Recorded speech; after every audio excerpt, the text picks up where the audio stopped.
राधे राधे दोस्तों।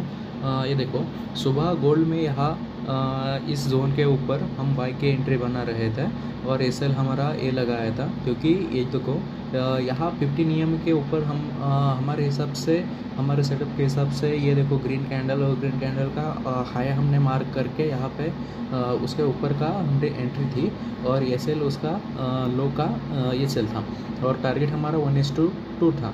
लेकिन यहाँ पे क्या हुआ है दोस्तों, देखो यहाँ पे बाद में जाके एसएल ही हिट हुआ है हमारा। लेकिन देखने की चीज़ ये है कि हमारा डायरेक्शन सही था। यहाँ पे ट्रेड आगे देखो, यहाँ पे 1:1 टारगेट भी हमारा हिट हो गया है लगभग।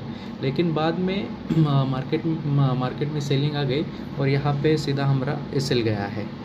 तो सीखने की बात ये है कि आपका एसएल जाए या टारगेट आए उसमें कोई दिक्कत नहीं है, लेकिन आप प्रोसेस को फॉलो करें, ये सबसे इम्पोर्टेंट है। क्योंकि जब सिस्टम को छोड़ के आप बाकी अदर चीज़ें करने लगोगे ना, तो आपको एसएल भी गया ना और टारगेट भी आए ना, तो मतलब एसएल क्या मार्केट में जाना ही है। क्योंकि मार्केट किसी के हिसाब से नहीं चलती, मार्केट अपने हिसाब से चलती है, मार्केट के हिसाब से अपने को चलना पड़ता है। तो गया एसएल गया, उसमें कोई दिक्कत नहीं है, लेकिन प्रोसेस जो फॉलो करनी है ना वो ठीक से करना है।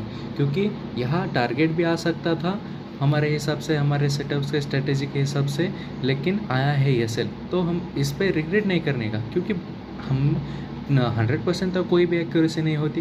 क्योंकि जब भी कोई ट्रेड होता है 10 में से ट्रेड एक एवरेज 70% तो एक्यूरेसी रहती है।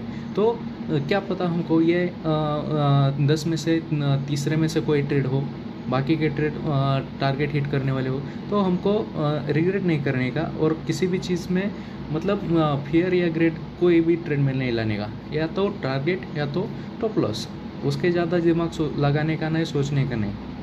ठीक है गाइज, ओके, मिलते हैं बाद में, बाय।